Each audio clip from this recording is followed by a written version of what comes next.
Hey, drop.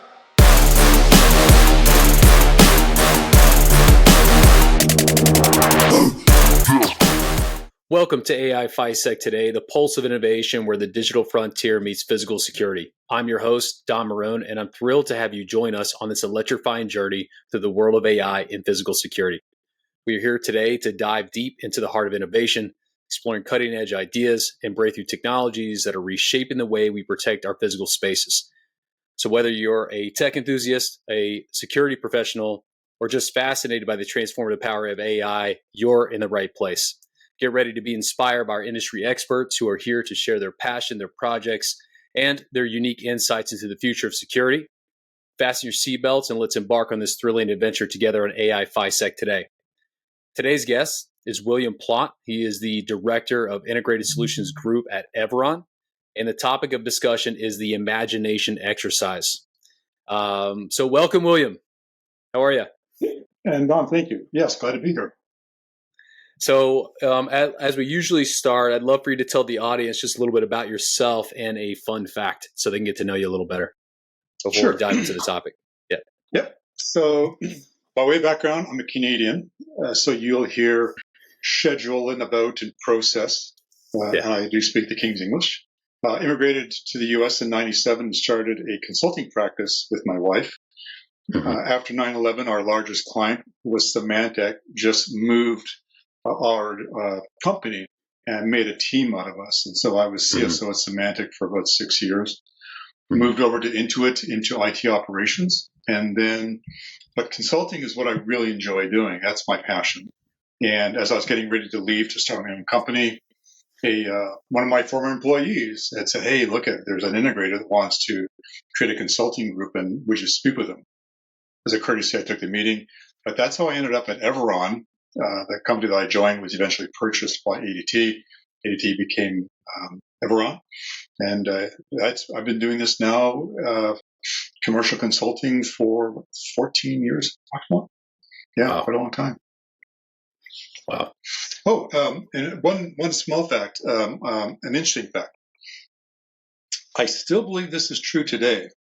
In 1977, I was 17 years old and joined the Canadian Navy as a bosun. And through a very fluke set of circumstances, I was permitted to take the ship's divers program, which normally you require about 4 years of service before you can do that. I was in service for 3 months, finished my bosun training, and then did the ship's diver training.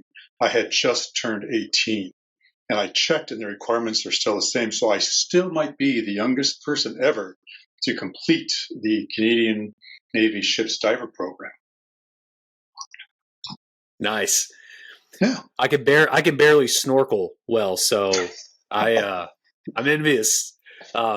It's something about going deep in the water and not having oxygen that terrifies me. But I'm from North Carolina, so we just have a bunch of woods, and the water is, if you're not near a lake or the coast, you don't get a ton of it. So, well, that's awesome. Thank you for the background. So, topic, the imagination exercise. I think when we were preparing for this, the title itself leaves a lot up to the imagination. And I know it's something that you've said you've spoken about before in the past. And I think this is a great opportunity to continue what you've spoke about, but maybe what you've learned along the way of the imagination exercise to captivate this audience that we have here. So I'll pass it over to you to kind of get us started, and we'll just go from there.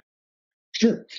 Yeah. So the imagination exercise is something that I casually used one day to help a client that I was working with who was really struggling. It had nothing to do with artificial intelligence or emerging technology. It was actually a straight up integration exercise with an old legacy system into a new one. And they were just having problems imagining how they would approach this. And I said, well, then what we can do is do an imagination exercise. What it really is a workshop, but a very structured kind of thing where we set a set of objectives that we need to achieve, kind of structure the discussion, limit what we're going to be speaking to, not get a lot of sidetracked issues introduced. But what it does in the end is it helps facilitate the imagination of the client or the participant to rethink or reimagine how they might be evaluating a product or dealing with a problem, so that they come to some kind of understanding or a solution if they're looking for a solution. And so it's just lighting a little spark sometimes. That's all it is. But surprisingly, especially in the last couple of years with the introduction of AI into our physical security system space and related technologies, quite a bit of my time has been spent with clients.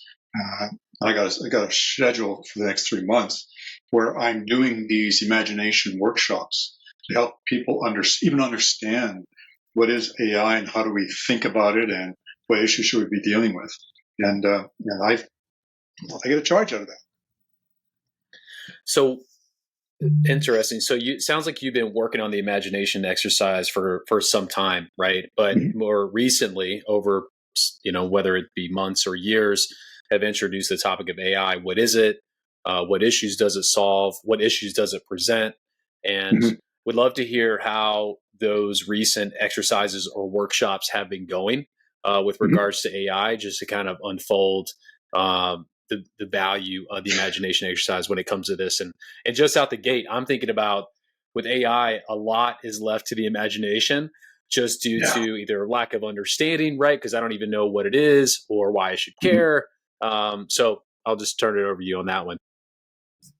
Yeah, a great point that some of the younger technology-oriented people coming into our industry, maybe with or without computer science backgrounds, but certainly a natural inclination for technology, can grasp what AI is relatively quickly. Especially if you are a security technologist in Silicon Valley, I dare say you eat this stuff for breakfast, lunch, and dinner, right? Yeah. And I've met several that are like that. But a lot of these senior security leaders in organizations today come from backgrounds where technology is not a prevalent thing in their background at all. And so on the one hand, they feel like they should understand what it's all about, why it's making such a big splash, and what kind of issues should they be concerned about, and yet maybe lack the technical depth to even understand the basics, what AI is, what deep learning and machine language is, what's the intersection of all that with data science. And so there's a little bit of a struggle there. And so a lot of the workshops that I do now is to help frame what AI is, technically speaking, but to really contextualize it in a human way. So, for example, I said in one workshop that I was leading that when you look at AI today, it can be super fast, super accurate in a lot of ways, even though it can make some dumb mistakes. It does that. But that in the end, it's just like an idiot savant today, right? We haven't reached general AI yet. But for application-specific AI, it can be like an idiot savant, fast, catch things in a span of time that nobody could possibly do. But you can't ask it to do something outside of its abilities today. And so give it a parameter, give it some instructions, if you will, give it some learning, and you're going to get exactly what you're looking for, but no imagination at all, right? And if you want more, you've got to train it for more. And I think people just assume that if it's really fast and it's coming up with these results, it's really intelligent. Well, synthetic intelligence is what it is, but it's not. It's still a big kid. Give it another few years, and maybe some of that intuitive adaptation will occur, but not today.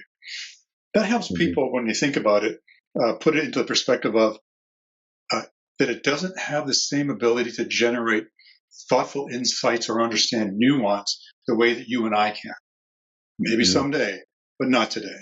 And so therefore, it can present to you a whole bunch of facts or quick analyses, if you want, that's what you're looking for. But in the end, still, it takes a human being with a lot of experience, and so I tell them, to look at that and go, okay, yeah, this is actually a serious problem. Or, okay, it's a trend, but it's not too alarming just yet, but we're going to keep an eye on it. And it's simply, and in the end, it's a simple tool with a lot under the hood, but that's what it is. And people can relate to that. I like what you said when it takes experience, right? Because what happens within AI models today when they become more valuable is when you have domain experience. Yeah. So if I was to make a model, let's say you or I to make a model, we've been in the industry for over a decade, we'd have a lot of context, or we were pre-trained to prompt these solutions, or including these solutions information that we find is simple, but we take for granted because, well, in this case, we're domain experts, right, or in the domain, Yeah. as opposed to someone that's come from the outside. So, yeah, that's interesting. And so, how when they are these people that do have experience in the security industry, but maybe not technical, how does that experience from what you've seen enables them to get the most out of the AI solutions you guys are working on or talking about? So at least in the context of not having technical, but from the domain experience that they have today.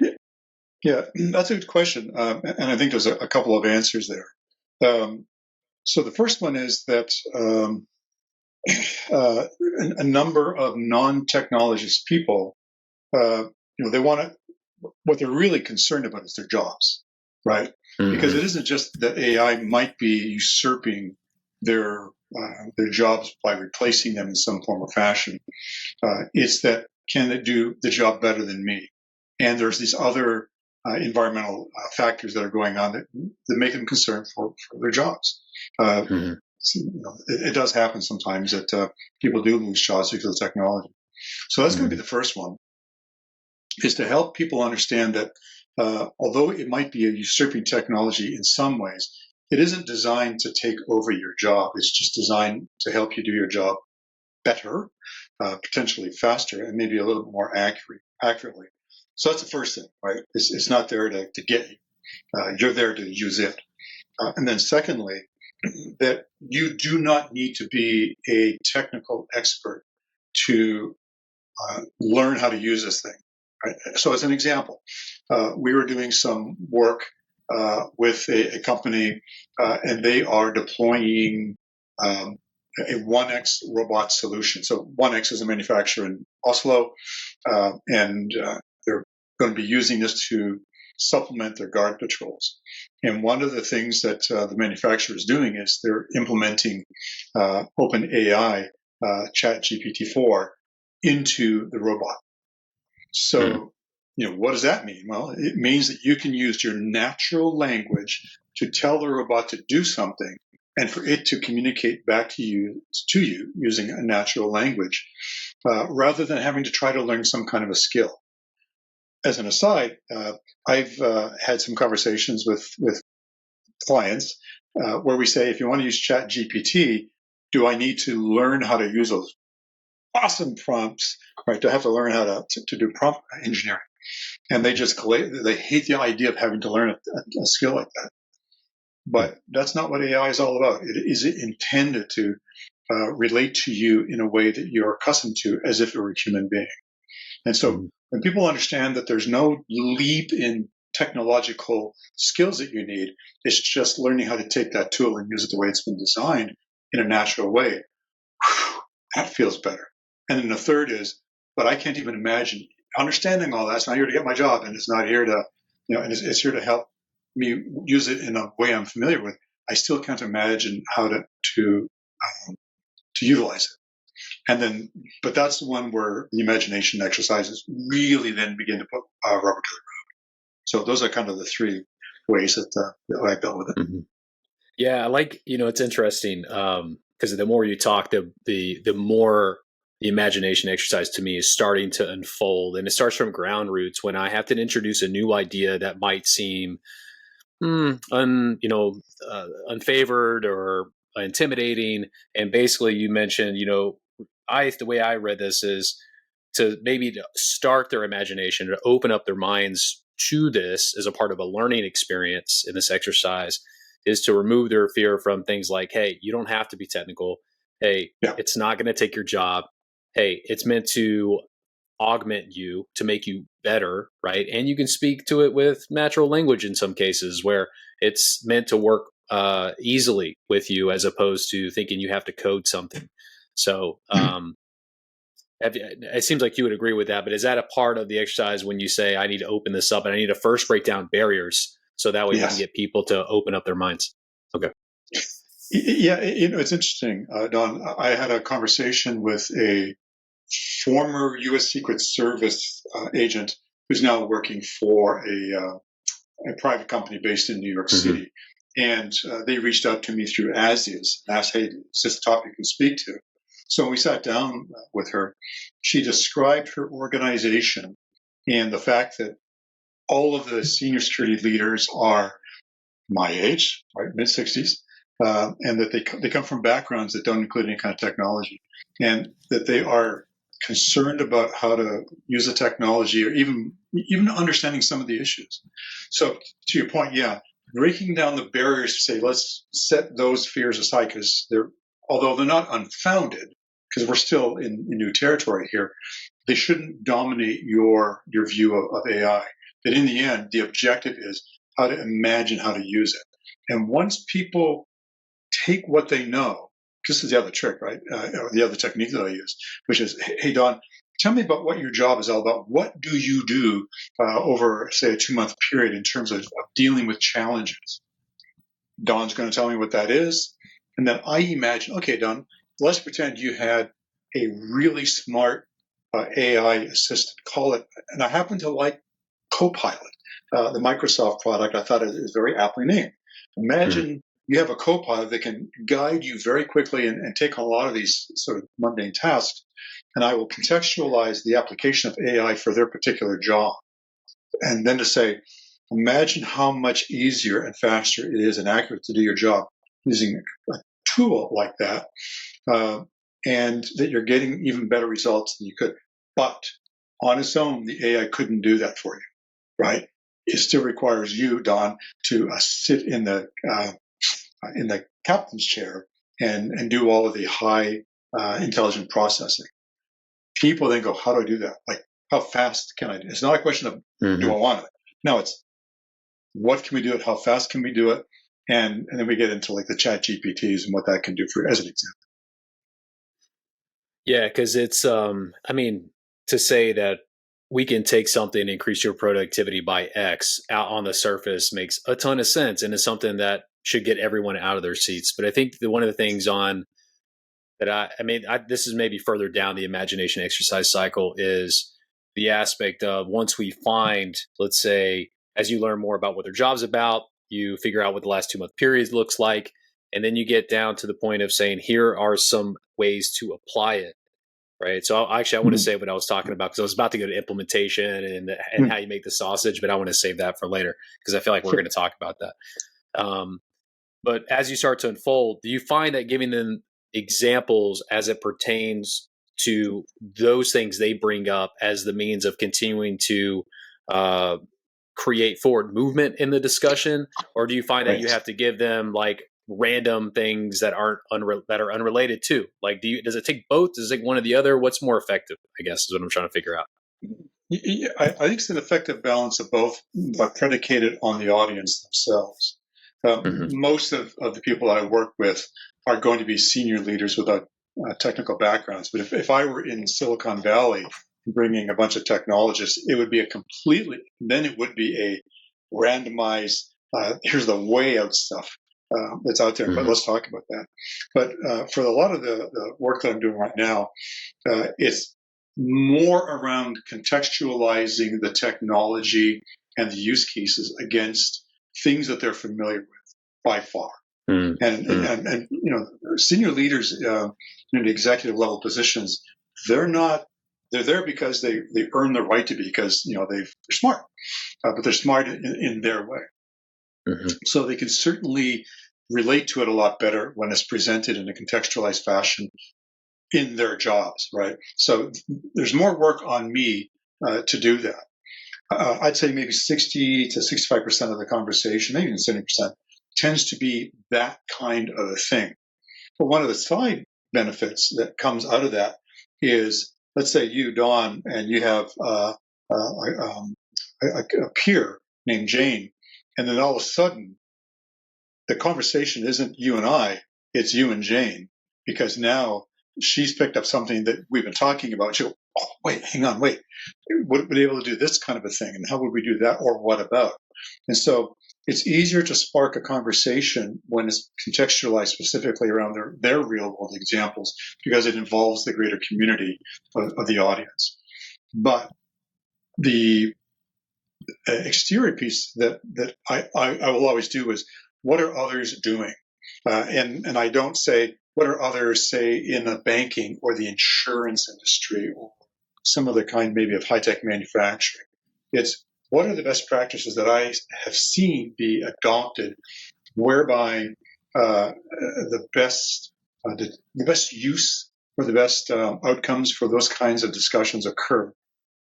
For example, I will talk about, say, with a data center organization, a lot of concerns around aerial drone intrusion and perimeter detection. And they, hey, well, how do we use AI to do all of that? Like, what can it do? And so we'll talk about, well, here's what one organization is doing particularly well around anti-drone technology and identification.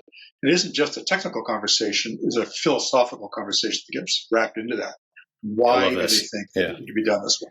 Right? And so the exterior or the external context helps people understand that it's not just about them, that others are dealing with a similar situation, and here's how they're thinking about it. But the dominant thing, the levels that I work at, tend to be more about them first than exterior examples to give it some good context and validate maybe what they're thinking. There's two things I took away from that I really loved. One is that oftentimes as let's say an integrator or consultant, it's someone that works for the end user to enable them to use this stuff, right? They think about, hey, let me ask them questions and we will have kind of this ideation or imagination exercise. Mm-hmm. What you suggested makes a ton of sense. It's like, hey, clearly we're all interested in talking about AI. You as peers, you imagine, you talk about what the art of the possible is. And through that conversation, you're on the outside looking in saying, the momentum's turning, the gears are turning, and people are opening, and we're creating opportunities just by ways of peers communicating and not necessarily one of us. So I love that because I never intentionally, even for someone that has sold in users, I never intentionally tried to do that. I think that customers will just tend to feed off of each other, but not as a point of, this is a part of the exercises. You need to work with each other to imagine what else this could be. So I really love that. The other thing that I really appreciated was you said it's not so much of a technical conversation, but it's more a philosophy, right? Of what we're talking about. Let's get the philosophy through, right? And there's a lot that's built into that, which I love that word, the words that you're using, because it's profound to me to say, like, hey, forget about the tech. Let's make the philosophy right. Why does it matter? Is it right to do these things for the organization? Is it wrong?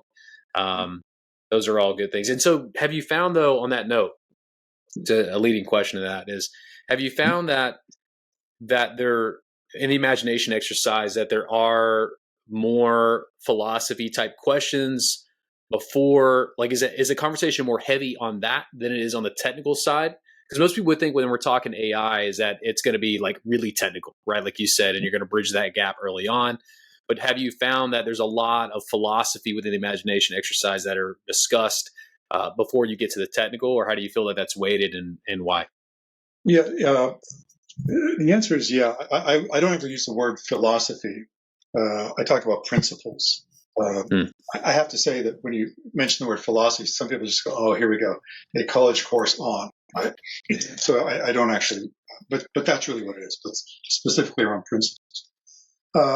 And so, as an example, that when we talk about AI in physical security and systems, especially around data, you can't have a conversation without talking about the ethics of AI. And once we deal with it's not here to take your job, for example, but we do talk about what concerns should you have relative to adopting AI in ethical practice? Because again, there are legal experts and ethicists that will talk about what's right and proper about AI and then what isn't. And so there is a little bit of a technical discussion around data and learning anonymization, so that you're not looking for a particular gender or person or a race. You're looking for behaviors, and the behaviors are what trigger you to do something. Right? So they want to understand that, and they want to, but only enough to say, technically, I get it, and I understand what it's accomplishing. Good, right? It's going to keep us out of trouble legally, or certainly in terms of the brand. Right? They want to be known as people that are looking for particular races of people to do something. So that's going to be the first one. And then the second one is going to be kind of diving into their the ethics, the law, and then mostly, again, how do we use it in a way that makes the most sense? Again, it comes up, sometimes it's a cost discussion. There's so much we could do with this. How do we prioritize what we do, and where's the costs, right? And so on the camera side and video analytics, that's relatively easy. When you're looking at other kinds of maybe physical access control data, relatively easy. But you start bridging into some of the discussions. Well, is there an integration between physical security and cybersecurity or information technology and the SIEMs, right, of the world, like the Splunks? And what does that all look like? You're probably aware, Don, that the cybersecurity and InfoSec folks are really pushing into AI in a big way, anomaly detection, and there's a natural extension back onto the physical security side if you go looking for it. And so they do want to understand, well, is that something that we want to do? Like, what are others doing? Right? And so, and sometimes that means bringing in some of their peers outside of security into the discussion. And so when I'm speaking to, prepping for this, I ask, is there a role in the conversation for non-security people? Meaning IT and information security and cybersec. No, I love it. I think a couple things there. One, you ended on define principles. Outside views definitely help because, to your point, principles are not just wrapped around solutions; they are wrapped around ethics and, well, I mean, cybersecurity, right, is a certainly a foundation. I mean, I've seen charts where AI growth goes like this and cybersecurity goes like that, right? So they're basically in line with each other. So it's good to be in either business, which we're both in. But another thing you mentioned there that you said, hey, customers, obviously their eyes are lighting up in the imagination exercise, and they're saying, man, there's so much opportunity here, but how do we prioritize? And I think one of the things when there's endless possibilities, seemingly, it's good, but it's also not good, meaning that people can get, how can I say, frozen on all the options, right? So we know, hey, I'll give you 2 to 3 options. You pick from those. These are the best ones for these reasons, as opposed to, hey, you can do anything you want. Where do you want to start? And they're like, I don't know where to start. So it's like a good thing and a bad thing. So like, how do you help customers prioritize? I mean, obviously you understand what's going on, right? So do you find that as you're going through these principle discussions, like how do you help them prioritize in that conversation when the world is their oyster? Yeah, that's a great question. And one of the things that it sparked when you're asking it was one of your previous interviews, where is the fear of missing out concern, right? That should we be adopting stuff, AI or other technologies, with the concern that, gosh, because if we don't, we're going to miss. And I reflected on that quite a bit. I thought, yeah, actually, there is a little bit of that with some of the stuff that I do, with the work that I do. So one of the first things that I do is to expand the conversation, the topic a little bit, to acknowledge, we're here to talk about AI and physical security, but when we start talking about solutioning, I do ask the question, what are the burning bush issues that are keeping you up at night? Like, are the things that are so problematic for you that, in fact, this is an interesting conversation because it's a bit of a forward-looking second horizon or third horizon, but you've got problems that you've got to deal with today, right? Nobody ever says AI is so important to me today that I need it now. That never happens. What they will typically say is we want to understand so that we can begin to make good decisions. But oh, by the way, I've got 5 different disparate physical security systems, and I'm paying an arm and a leg to get all these things, and they're one piece of them, for example. Just that's actually not quite true. I've never dealt with a client that specifically said that. I'm just making it up. But that's the point, right? Is let's clearly place this conversation on the context of immediate, near future, or far future. Because if they're not solving for the problems that are really the burning bush issues today, then and they think we're trying to solve for something that's not really a priority yet, then it's confusing, right? Put 20 people in a room, and the vice president is saying, "I'm really interested in AI," and they all think, "Oh gosh, God, the highest paid person's opinion is my boss, and I gotta, salute that opinion." But really, to avoid that, to cap that, I'll say, let's agree what are these burning issues that you're going to be dealing with anyway. Get that out of the way. But once we start talking about, one of the things that often does is telegraphs what are the issues that even though they might solve for the burning bush today, there's still a little bit of residue on the next horizon stuff. And so that's when we begin to prioritize it. Okay, you got 5 systems, you want to consolidate it, you got to make a series of decisions about how to do that, and there's a way to do that. But when you do that, think then that you want to wrap AI, whatever kind of service that might look like, but the systems that you want to potentially adopt, you're going to want to have AI in, i.e., AI layer in a video management system, for example. And so that helps them understand, and we understand we've got burning bushes today, but as we solve some of these, the underpinning assumption is, and we're going to move into AI. And then when they do that, they'll say, okay, well, we can imagine these 3 or 4 things are going to be issues for us to deal with in the midterm, I say, call it the next 18 to 36 months. And that's when we begin to create how to prioritize it, right? Is it solving these absolute risks that are untenable or unacceptable to your enterprise security risk team? Is it something that's identified in your 10K that you've got to solve for? That's actually happened, by the way. It was identified in the 10K.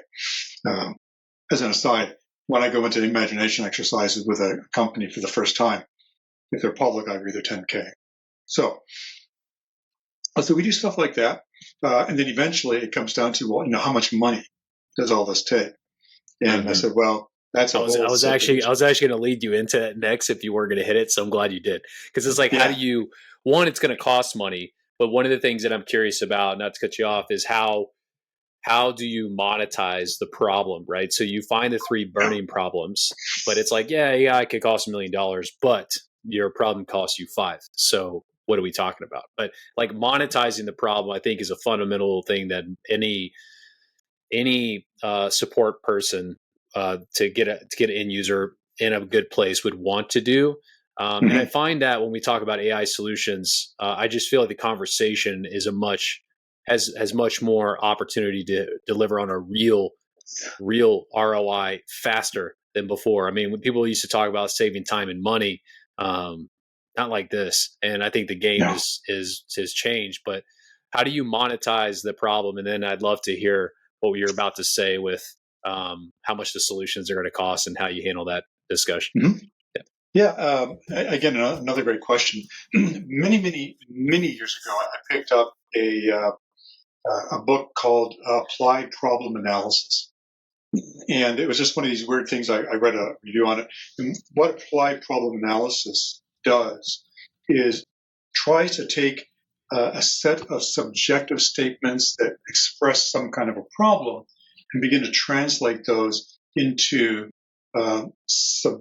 objective, detail, or fact-oriented statements. And so if one says, hey, I run a small series of chains, and I got a real problem at my POS. I think my staff are ripping me off, right? That you can then say, well, let's evaluate that and come up with a number. Is that really going on? Like, what does the number appear to look like? And then go to second cause analysis. But is it this, that, or the other thing that's leading to the shrinkage? And then you say, okay, right. So when you factor out some of the natural mistakes, your problem is going to look, give it a number, $2 million. That number is actually really high for talking to some of the major box stores.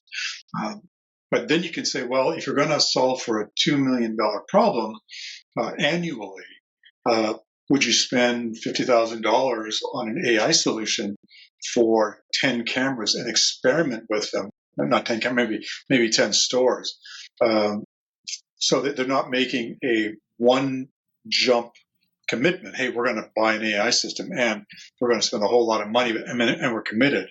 It's, would you spend so much money to understand you're going to solve for this larger problem, but do it experimentally? How can you do that?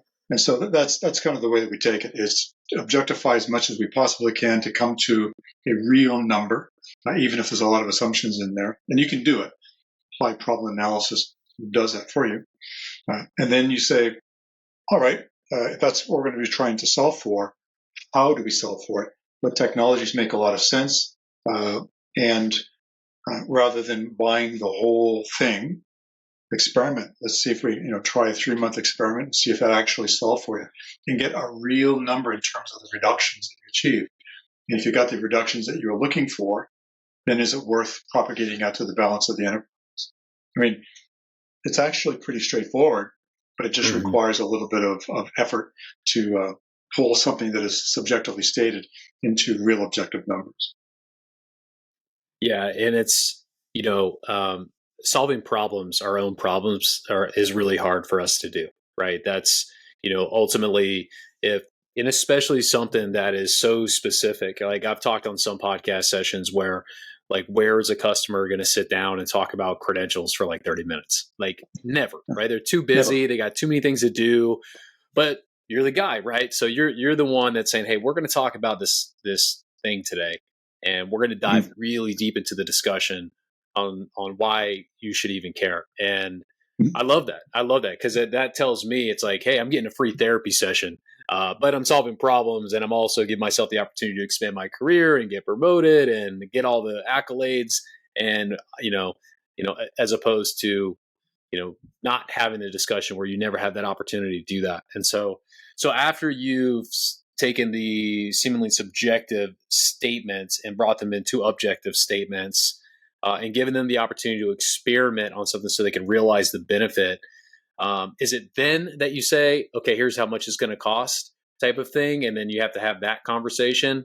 And I do also wonder, so that's one question. To follow up to that would be, and I can answer it if or remind you if you need to, but would be, I start to wonder if the imagination exercise is a series of conversations, or am I flying into Colorado and meeting with you for 8 hours and we're just going to hammer this imagination exercise out? That's something I've been super curious as we work through this, because it seems like a super beneficial exercise and conversation to have. And I know that I work with customers, and sometimes we don't get it all done in an hour meeting or 2-hour meeting. So that's, I can save that question for later, but I am curious about it. So the first one would be, again, how do you bridge the gap with, okay, here's how much it's going to cost? That first question you were trying to answer before I led you into the previous. Yeah. A conversation that starts and ends on costs is maybe not fatal, but it's very difficult for a customer to appreciate. Meaning, okay, you want to do this? This is going to cost you $50,000 annually, for example. And then you end the conversation. They're going to go, $50,000, and I've got to write a business case. That's got to go somewhere else. And then I got to fight for the money against a lot of other priorities, right? So something that starts and ends on costs is at a greater risk of getting turned down. So really, you can't have you should couple the cost conversation with a benefit statement or a benefit evaluation. And so where we can, we certainly do that. One of the strategies that a good company will adopt is to say, well, if we're going to do this, then I don't just want, and I help them create a strategy for this, is if you're going to want to do something like this, then you need two things. An understanding of your stakeholders who really need to buy into this, into the vision that you have, right? So you have to have a vision to say, here's what we want to do and why. And the process by which you've come to that decision, to make that recommendation, and begin, secondly, to get stakeholder adoption. Sometimes it's easy. If a large organization, say like IBM, they have a very sophisticated enterprise security risk management program, right? And so there's a way in which it would be introduced and say, here's what we want to do, here's why, here's how we think it's going to touch each of the stakeholders. But within the context of an ESRM, they can go, okay, yeah, actually, it's solving your problem, but it's also going to solve some of mine if it can do this, right? So getting stakeholder ID'd and bought in. And the second piece of that then is to understand the cultural temperament. What I mean by that is, and I do this sometimes, depending upon the client, is how would it go down with your employees and potential visitors if they understood that you're using AI in your video system without any context? Because people will understand you got cameras there, but now you're using AI, right? And so they have to have that conversation. If they go, we love the idea of it. Oh, by the way, yeah, that wouldn't go down very well. Then don't bother, right? Or at least you got a lot of work to do before you can have that conversation. So typically, as I said earlier, cost without the context of benefit is difficult. But then secondly, cost without aligning all the stakeholders and understanding the environment that it's got to be, or the culture that's got to accept it, is short-sighted. Those things have got to be part of the process to help you adopt a technology like AI, in my opinion. Yeah, 100%. Yeah. So, so tell me, because I'm just curious as a sidebar. So from when you've done the imagination exercise, how long does this take? Is this like a day thing, a couple week thing? Is it like, hey, let's get some coffee for 30 minutes and you've just, we just got you, right? So like maybe walk me through from what you've seen in your experience and your team's experience. Like, what's the duration of this? Is it something you usually do in person with people? It seems like a really deep discussion. And I find that even though we're on a podcast stream, I'm sure me and you could connect on a different way if we were together in person. So maybe walk me through on just simply like physically, are you there with them? Do you find most of the time? Yeah. Is it like in a week, day time frame? Like, what does it usually look like? Yeah, sure. So they are a little bit different from time to time. But generally speaking, I'll get together with whoever is asking, like this U.S. Secret Service person. And we run through what they want to accomplish from this meeting, what's driving the meeting, and then the sort of an attendee profile. Right? Are we talking technology people? Almost never, but sometimes. But they typically tend to be executives. So all that pre-meeting stuff is I do with the contact, and then we come up with a mechanism. Never virtually. To your point, never virtually. Yeah. And I will always send out an agenda with a structure about how we're going to do this. And I warn people, this is not a casual conversation. This is actually a working session where we're going to produce results. And oh, by the way, you get a session report out of this. And so typically I need somebody with me, either from the client side who just can take notes, or I brought somebody with me from my team that can do the same thing. The very fastest that I've ever done a good workshop, where there's a lot of interactive participation, is about 90 minutes. And after that, people go, okay, wow, right, blew my mind. But I did one that was very technical. It was 4 hours, and that one we did on the second part of the day, and it went over a little bit. But then we had to say, okay, we got to stop. Right? We're running left and right. My point being that nobody ever comes out of these things going, I don't know why we did that. What they come away with almost typically, characteristically, is, crap, man, I never really thought about that, but man, what we could do. Let's get past some of these other big issues we got to get past first. But I think we can really use this. So if I don't generate excitement, I feel like I failed, or certainly generated an understanding where people go, okay, I think I can understand how to do this. And that's just to get the foundation done. I've had 2 in the last 8 months where they said, okay, William, fantastic. Let's go into detail. We need to understand that, like I'll use an example with one that was a data center operator, is we need to evaluate the various ways that we can protect ourselves against network sniffing drones. And so I did a lot of research to determine what that needed to look like, and how their video management system using AI could potentially both identify that it's going on, and then what could they do about it.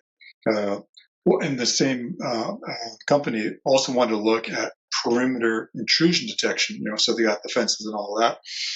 And they wanted to understand the pros and cons of a variety of technologies to use, all predicated on an AI layer doing the smart detection for them. So general to start with, and then channel into some very specific uses and use cases and solutions, depending upon the outcomes of the first meeting. Makes sense. I mean, do some basic, not basic, but some thorough pre-call planning to understand, hey, this is going to be 1 day. This is going to be 3 days. This is going to be 4 hours. Makes total sense. I know earlier you mentioned, and maybe, and stop me if this is not an imagination exercise, since this is the topic of today. Sure. Earlier, I was starting to get into a little prematurely on implementation discussions. And because when they say, hey, sounds great, you've opened my mind, we've talked about principles, we've talked about moving from subjective comments to objective comments, now my goals are aligned with what we're talking about. How does this stuff even, like, where do we start? Like, how do we implement? Now, so is it implementation conversation a part of the imagination exercise, or does that come at a different time? It usually comes at a different time, although we touch on implementation, basically engineering and implementation, to say, yes, these are the kinds of ways that it can be done. Because it's a bit of a separate conversation, I don't go too deep into it. But what's critical is where we do touch it, is to say, here's a variety of ways that the companies have implemented it, right? Everything from forming a technology committee and doing a lot of navel gazing and bringing in like legal, for example. So they want to understand what's the most effective way that they could organize themselves around implementation. And when we do, that's maybe a 30-minute conversation. What role does legal have, if any? There's usually a role. How about IT and cybersecurity? What role for them? Well, yeah, do you have pen test requirements for new applications, especially ones like AI? Well, some of your selection might be around, has the application been pen tested, right? So we want to give confidence to the audience, the participants, that when implementation is being discussed, that they're not breaking new ground. They're going to basically trot over the same ground, but be carrying a new path. Where we do get into the deep implementation exercises, that tends to channel into a very specific set of people and very specialized departments like network and like IT and cybersecurity and all of that. You said something there I thought was interesting, right? Because AI is this enigma of a thing for a lot of people. And you said that implementation isn't necessarily breaking new ground. because basically to your point, like they still have to review the cyber backbone. They still got to bring in, departments like legal and IT. So I think that's a really good point, right? Especially for any users that are looking to explore this, to say you're still going to go through the same levels of approvals. It's still buying a solution or rolling out a solution just like anything else. Maybe along the way, there's some little differences, subtle differences, but companies are reviewing them just like any other product.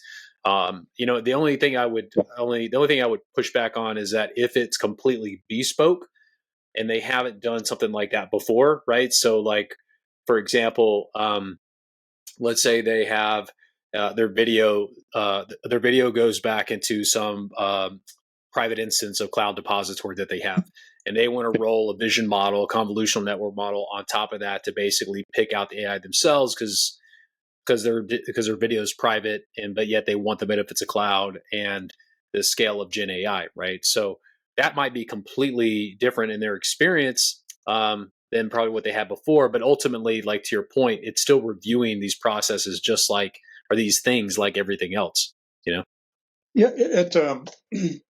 that's a great point, and I don't disagree. When I have these conversations, I will talk about, or I will ask, is it appropriate to bring your IT, like your CIO, into the conversation? Because an AI application in a physical security system still has to have some visibility into the IT strategy. So to your point, right? If they said, yeah, we want to move as much as we want to reduce our application footprint, and we want to move everything we can into the cloud, at the same time that you want to potentially do an AI implementation for VMS, what does that all mean? So you're right, you can be breaking new ground if the IT strategy, as an example, is moving you into a whole new hosting strategy that you never had. Okay, you need to know that. And so therefore getting that stakeholder in is going to be critical. I try to normalize the process as much as I can based on whatever processes they currently use. But I do make it very clear that that this is still a new thing, but to the degree you can use your standardized app review and onboarding, like if there's an application review board, use the application review board process to vet the product, right? Because not only does it introduce what you want to do, but everybody will go, yep, it passes muster. It's a good thing. If you try to bring it on as a unique thing that's completely outside of that onboarding process, you're just going to struggle. And most physical security organizations wouldn't even recognize an A or B if they tripped over it. But I always say, if that's the process that your organization is using to onboard an application and it has line of sight to the hosting strategy you have now or in the next 18 to 36 months, use that. It's actually a good thing, even though you might find it a little awkward and painful. You don't have to be an expert, but that's the process that's going to give you the credibility to introduce it. I love it. I love that, you can tell you're really smart. A person's really smart where they can take a complicated thing and make it simple for people. And that is not to be confused with dumbing anything down. It's just bridging the communication gap. I mean, and communication that's more widely understood lives on like about a third grade level. And the reality is, that's refreshing, right? And I think that's the reality to the audience that's listening is there's no intimidation here. Dive in, learn what you can, talk amongst your peers, find people that can help you bridge any imagination gaps, right? And dive into this AI stuff because it's really exciting. So, so I know I've kind of kept some of the conversation going, which I may have not you may have not gotten the opportunities, what I'm saying, to cover anything in the imagination exercise because of that. And so I just want to give you the opportunity to ask, was there anything in the imagination exercise that we haven't covered today that we should cover before we start to wrap up? Yeah, there is one. And I encourage when I'm doing the workshop setups with the clients is I send them material, the most contemporary material that I can. If you're going to be educated or become knowledgeable about physical security systems and how AI might apply, it's not enough to invite someone like me to come in and have a conversation with you. that you should excite your own natural curiosity and go, okay, where can I go to read? Well, like as an example, right? Mm-hmm. Security Business Today has it. I just got it in the mail this afternoon. I scanned it before the interview. Great stuff on AI, right? Not complicated stuff. John Pauly did a really nice little article on something. So it's take some time to self-educate, and there's resources that you can go to do that, just so that you're not sitting back and going, okay, teach me, right? Learn me, educate me. It is, I want to be educated because it's important to me in my career. But even more importantly, perhaps, it's important for your company to get the best value out of you. And AI is going to do that. So I send links and material to clients all the time, even stuff that I'm reading. More education stuff, read it, don't read it. But if you do take the time, you're improving yourself and your value to your company, in my opinion. Totally agree. And actually there's obviously a ton of content that's even outside the industry. So you can do TLDR.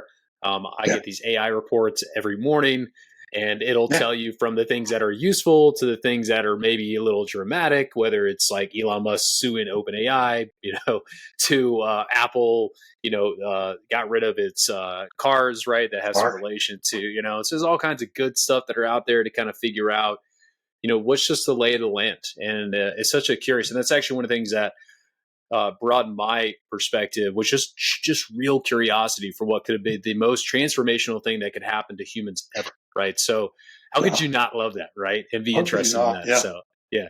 Totally agree. Yeah. Okay, so we are getting close to time. This is the part of the segment where you would tell the audience something you're working on that you're really excited about, and also where they can find you. Sure.